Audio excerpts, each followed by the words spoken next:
نحمده ونصلي على رسول الكريم اما بعد السلام علیکم ورحمۃ اللہ وبرکاتہ۔ ناظرین محترم، آج ہم پارہ نمبر 14 کا خلاصہ پیش کرنے کی سعادت حاصل کر رہے ہیں۔ پارہ نمبر 14 میں اگر ہم غور کریں تو دو حصے ہیں۔ پہلا حصہ سورۃ الحجر مکمل ہے اور دوسرا حصہ سورۃ النحل مکمل ہے۔ سورۃ الحجر میں 5 باتیں ہیں۔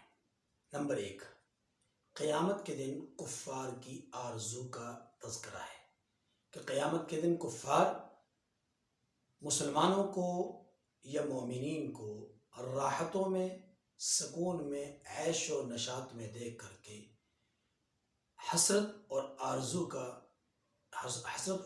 کا اظہار کریں گے کہ کاش کہ لو کانوا مسلمین، کاش کہ وہ بھی مسلمان ہوتے۔ دوسری بات، قرآن مجید کی حفاظت کا یہاں پر ان آیات کریمہ میں اللہ تعالیٰ نے ذکر فرمایا، اِنَّا نَحْنُ نَزَّلْنَا الذِّكْرَ وَإِنَّا لَهُ لَحَافِظُونَ۔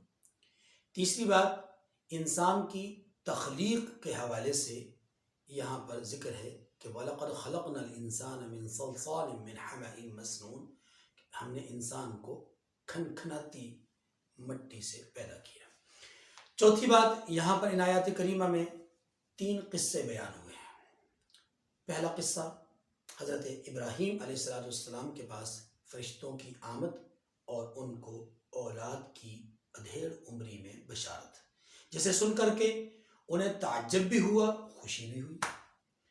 دوسرا واقعہ انہی فرشتوں کا ابراہیم علیہ السلام کے پاس سے اٹھ کر جانے کے بعد حضرت لوط علیہ السلام کے دربار میں حاضری، اور وہاں پر لوط علیہ السلام کی قوم کے عمل بد کے نتیجے میں ان پر عذاب اور قہر بن کر کے نازل ہونا، اس کا ذکر یہاں پر ان آیات کریمہ میں کیا گیا۔ تیسرا واقعہ قوم سمود کا ذکر ہے، جس کو اصحاب الحجر بھی کہا گیا ہے۔ ان کے جھٹلائے جانے کا، ان کے جھٹلانے کا اور ان کے انکار کا یہاں پر قرآن مجید نے تفصیل سے ذکر فرمایا ہے۔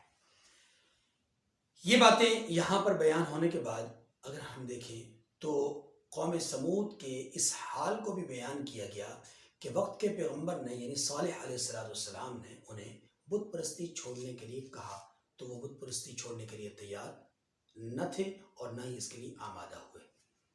بہت سارے ان کے سامنے معجزات آئے، ان میں سے خاص معجزہ پہاڑ کی چٹان سے اونٹنے کی ولادت کا ہے، جو کہ معجزات کا مجموعہ ہے۔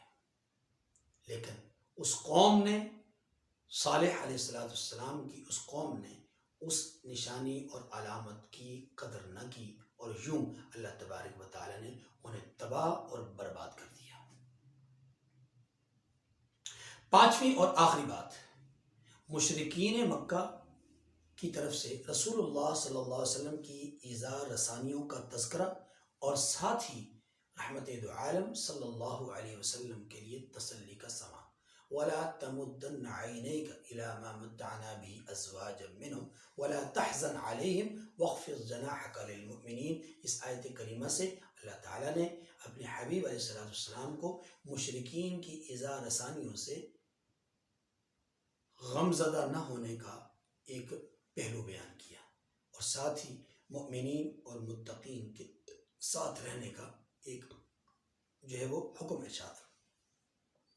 اس کے بعد دوسرا حصہ سورۃ النحل کا ہے، اور سورۃ النحل، نحل کا معنی ہے شہد کی مکھی۔ اس سورہ مبارکہ میں خاص طور پہ شہد کی مکھی کا تذکرہ ہے۔ یہاں پر بھی اگر ہم دیکھیں تو 5 باتیں ہیں۔ پہلی بات، توحید کا مسئلہ بیان کیا گیا ہے۔ دوسری بات، رسالت کے مسئلے کو بیان کیا گیا ہے، اور تیسری بات، شہد کی مکھی کی خصوصیات اور معاملات کو بیان کیا گیا ہے، اور اس کی اللہ کی طرف سے جو اس کی ساخت میں، اس کی بناوٹ میں، اس کے معاملات میں جو قدرتی معاملات ہیں ان کا ذکر کیا گیا ہے۔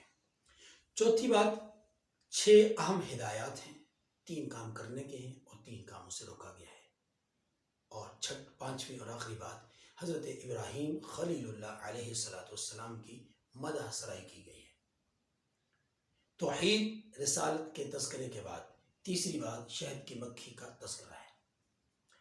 لیکن مسئلہ توحید کو سمجھاتے ہوئے یہاں اللہ تعالیٰ نے کچھ انداز ایسا اختیار کیا ہے کہ بہت ساری چیزوں کا یہاں پر ذکر فرمایا، جس میں انسان، جانور، نباتات، جمادات، زمین، آسمان، چرند، پرند اور جو جانور ہیں، جانوروں کے حوالے سے پھر مختلف ان کی حیثیتیں بیان کی گئی. کہیں ان کے دودھ کا تذکرہ کیا گیا، کہیں ان کے گوشت کا ذکر کیا گیا، کہیں ان کے بارے میں یہ بیان کیا گیا کہ تم ان پر مال برداری کا کام کرتے ہو، کہیں پر یہ ذکر کیا گیا کہ ان پر تم سفر کرتے ہو اور ان پر تم جو ہے وہ سواری کرتے ہو، کہیں پر یہ بیان کیا گیا ان کی اون سے فائدہ اٹھاتے ہو، کہیں پر بیان کیا گیا کہ وہ تمہارے زینت کے لیے ہیں، تمہارے فخر و جمال کے لیے ہیں، کہیں پر یہ بیان کیا گیا ہے کہ تمہیں زمین کے اندر سے زیتون، اسی طریقے سے انگور اور مختلف پھل اور نباتات اور یہ چیزیں دی جاتی ہیں. بتایا گیا کہ آسمان سے پانی برسایا جاتا ہے، اس کے ذریعے سے بنجر زمین کو جو ہے وہ سرسبز و شاداب کر دیا جاتا ہے. بتایا یہ گیا ہے کہ سارے میوے اور غلے اللہ کی طرف سے ہیں. ان فی ذلک لآیۃ لقوم یذکرون وهو الذی سخر لکم البحر، اور اس نے ہی تمہارے لیے دریاؤں کو مسخر کیا ہے. ان دریاؤں کے اندر کیا ہوتا ہے؟ کشتیاں چلتی ہیں، تم مال برداری کا کام ان سے لیتے ہو، ایک جگہ سے دوسری جگہ منتقل ہوتے ہو. یہ سارا کا سارا اللہ تعالیٰ نے ذکر کی. اور پھر انہی سمندروں کے اندر، انہی پانیوں کے اندر اللہ تعالیٰ نے ایک اور قسم کی نعمت کا بھی ذکر کیا ہے، اور وہ نعمت ہے مچھلی اور اس کا گوشت. ساتھ ہی یہ بیان کیا گیا کہ وہاں سے تم خزانے بھی اخذ کرتے ہو، اور ساتھ ہی بیان کیا گیا کہ وہاں جو تم اللہ کی نعمتیں اس کائنات میں لے رہے ہو، وَإِن تَعُدُّوا نِعْمَةَ اللَّهِ لَا تُحْصُوهَا، اگر تم اللہ کی نعمتوں کو گننا چاہو تو گن نہیں سکتے، شمار نہیں کر سکتے، بے شمار اس کی نعمتیں ہیں. تیسرے نمبر پر شہد کی مکھی کا ذکر ہے، اور شہد کی مکھی کو اللہ تعالیٰ نے ان آیات کریمہ میں جو بیان کیا ہے وہ اس کی عجیب الخلقت حالت کو بیان کیا ہے، اور پہاڑوں کے اندر وہ چٹانوں میں کیسے اپنا گھر بناتی ہے، اور اس گھر کے اندر کیسے وہ بود باش کا کے فرائض انجام دیتی ہے، اور کیسے اس کا ایک نظام سلطنت ہے، کیسے اس کے اندر ایک ملکہ ہوتی ہے، کیسے وہ اپنی فوج کو اپنے ماتحت رکھتی ہے، وفادار لوگوں کے ساتھ، وفادار مکھیوں کے ساتھ کیا ماجرا کیا جاتا ہے، غدار مکھیوں کے ساتھ کیا ماجرا کیا جاتا ہے. یہ ساری تفصیل ان آیات کریمہ کی روشنی میں ہمیں سمجھ میں آ سکتی ہے. بتلایا گیا ہے کہ وہ جو فضلہ شہد کی مکھی کا ہوتا ہے، اس فضلے کو تم اسے اپنے لیے مطلب مٹھاس اور فرحت کا باعث سمجھتے ہوئے اس کو تم کھاتے ہو، اور نہ صرف کھاتے ہو بلکہ وہ تمہارے لیے شفا کا ذریعہ بھی ہے. یہ ہے اللہ کی قدرت کہ ایک مخلوق کے فضلے کو دوسری مخلوق کے لیے شفا کا ذریعہ بنا دے. چوتھی اور اہم بات وہ ہے ایک اہم ترین آیت کریمہ جس کو قرآن کی جامع آیت کہا جاتا ہے، ان اللہ یأمر بالعدل والاحسان وایتاء ذی القربى وینہی عن الفحشاء والمنکر والبغی. تین باتوں کا حکم ہے. ان اللہ یأمر بالعدل، عدل اور احسان، عدل اور انصاف کا حکم دے رہا ہے اللہ. دوسرا والاحسان، حسن سلوک کا اللہ حکم دے رہا ہے.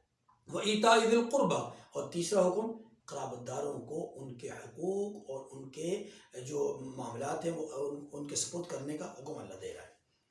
جن تین باتوں سے اللہ روک رہے ہیں وہ کیا ہے؟ وَيَنْهَا عَنِ الْفَحْشَاءِ وَالْمُنْكَرِ وَالْبَغْيِ.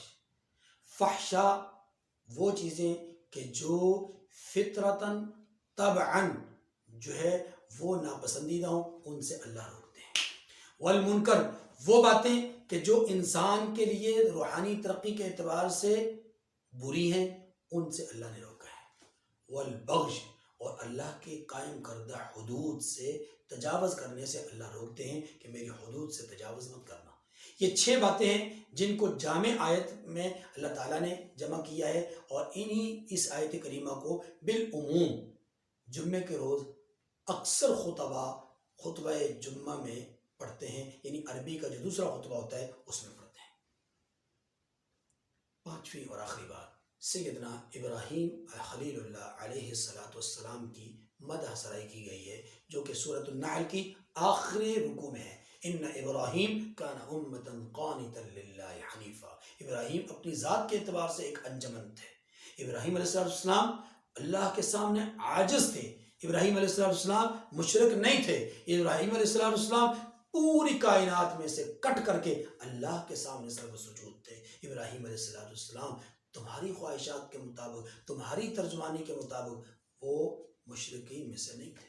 وما کان من المشرکین، وہ تو اللہ کے موحد بندے تھے اور اتحاد اپنا دعوت توحید ہی دیتے رہے اور جو ہے وہ اتحاد اور دعوت کی ہی بات کرتے رہے. کبھی بھی انہوں نے شرک کی بات نہیں کی. اللہ تعالیٰ مجھے اور آپ کو سمجھنے کی توفیق کامل نصیب فرمائے. وآخر الدعوانا ان الحمد للہ رب العالمین.